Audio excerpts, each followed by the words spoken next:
Hey friends, welcome. February 9th, 2025.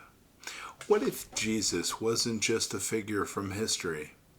What if he stepped into the modern world, walked through our cities, sat in our restaurants, and spoke to the people we pass every day? Today, we imagine what it would be like if Jesus lived among us in 2025, just as he did 2,000 years ago. What would he say? Who would he spend time with? How would he challenge us, comfort us, and change the way we see the world? San Antonio, Texas, is a city rich with culture, history, and faith, but also with struggles, divisions, and needs. Today, we will follow Jesus through its streets, witnessing his work firsthand. Let's begin. The first rays of morning sunlight filter through the trees of Brackenridge Park, casting long shadows across the cool grass. Birds sing softly, the city still waking up. Jesus kneels beside the Japanese tea garden, its stone archways standing as silent witnesses to his prayer. His voice is quiet, yet filled with power. Father, guide me today. Let me see what you see. Let me love as you love. As he prays, joggers run along the park's trails, unaware of the holy moment unfolding in their midst. A woman walking her dog slows down, watching Jesus. Something about him draws her in, a peace, a presence she cannot explain. She hesitates, then asks, "Are you praying for something specific?" Jesus smiles warmly. "For everyone." She nods, unsure what to say. "I haven't prayed in years. I don't even know where to start." Jesus stands and gestures towards the garden's tranquil water. "Start here, with stillness, with honesty. God is listening." Her eyes brim with tears as she whispers, "I hope so." Jesus places a reassuring hand on her shoulder. "He's been waiting for you." A simple encounter, but a life changed forever. By mid-morning, Jesus walks into Haven for Hope, San Antonio's largest homeless outreach center. The building is alive with activity, people lining up for meals, volunteers sorting through clothing donations, caseworkers helping families find shelter. A man in his 40s paces near the entrance, rubbing his temples. His clothes are neat but worn, his expression tense. He catches sight of Jesus and blurts out, I just lost my job. 2 months ago, I had a home, a car, everything. Now I'm here. How did this happen?" Jesus looks him in the eye. "You are not defined by your lowest moment." The man scoffs. "Tell that to the world." Jesus places a hand on his shoulder.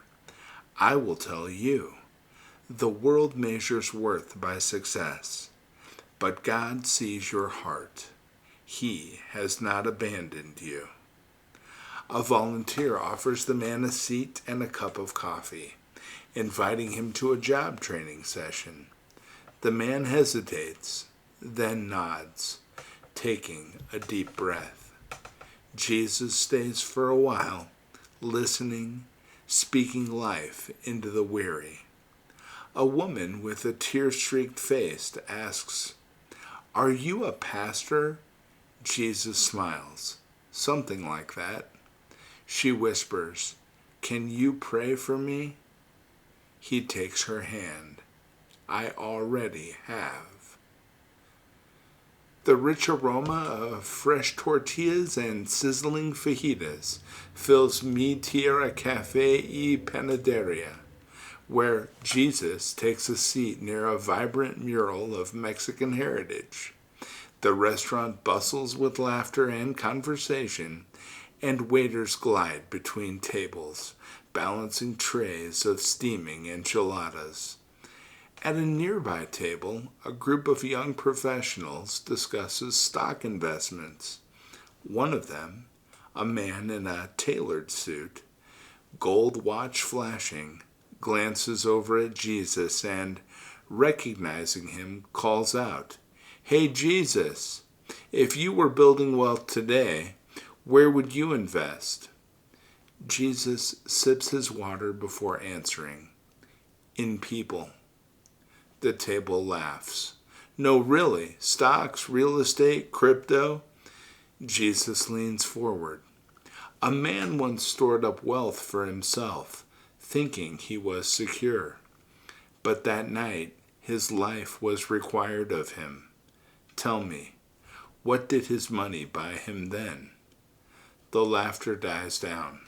A woman at the table, a corporate lawyer, looks intrigued.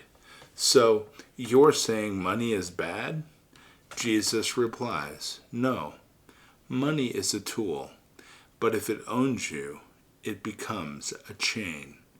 She thinks for a moment. "Then what should I do?" Jesus smiles. "Use what you have to lift others. Give where it costs you something." She looks down at her untouched plate, deep in thought. The halls of Methodist Hospital hum with the sounds of beeping machines and hushed voices. Jesus walks past the nurses' station, unnoticed at first, but as he moves from room to room, something changes. In one room, a mother sits beside her sick child, her hands clenched in prayer. Jesus enters quietly, standing beside her. She looks up, eyes filled with worry. "He's getting worse," she whispers. Jesus places his hand on the boy's forehead. "Do not be afraid." A warmth spreads through the room. The child stirs. His cheeks flush with color. He blinks, then smiles. His mother gasps, tears streaming down her face. Doctors rush in, baffled by the sudden improvement. But Jesus does not wait for explanations or recognition.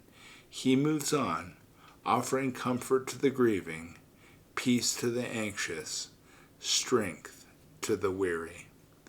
A nurse watches him go, whispering, "Who is he?" A doctor, shaken, mutters, "Someone we should listen to." The historic San Fernando Cathedral stands bathed in golden light, its stone walls weathered by time. Jesus kneels at the altar, the flickering candles casting shadows around him. "Father," he prays, "thank you for today, for those who listened, for those who are still searching. May they find you." Outside, the city continues in relentless motion. Tourists take photos, couples stroll along the riverwalk, cars rush by. Most do not see the man kneeling in prayer, but some do. A homeless woman watches from the back pew, a strange peace settling over her heart. A businessman passing by the cathedral slows, feeling something he cannot explain. Jesus rises, slipping out into the night, disappearing into the city he loves. So today, we walked with Jesus through the streets of San Antonio, through the struggles of the lost, the wealthy, the sick, and the weary. We saw him speak truth where the world offers lies, give love where judgment is common, and bring healing where there was only pain. But his journey isn't over. Tomorrow he will walk again. He will walk into another part of the world, another part of this city. He will meet new faces, speak new truths, and remind us again and again that he is with us. Will you follow him tomorrow? Come back tomorrow and see where he goes next. Don't forget to subscribe to our channel. That way, when I put a video out every day, you get a notification when it's ready for you to see, or ready for me to share with you. Now, I can't wait to see you tomorrow, and don't forget, hug your family. They love you. Before you go, I'd like to offer a prayer for the hopes, needs, and intentions that you hold in your heart on this day. I'm going to pray in the way that Jesus taught his disciples. You ready? I'll lead. Our Father, who art in heaven, hallowed be thy name. Thy kingdom come, thy will be done, on earth as it is in heaven. Give us this day our daily bread, and forgive us our trespasses, as we forgive those who trespass against us. And lead us not into temptation, but deliver us from evil. For thine is the kingdom, the power, and the glory, forever and ever. Amen. Amen. That was beautiful. I can't wait to see you tomorrow, my friends. I hope you have a beautiful day. Take care. Bye-bye.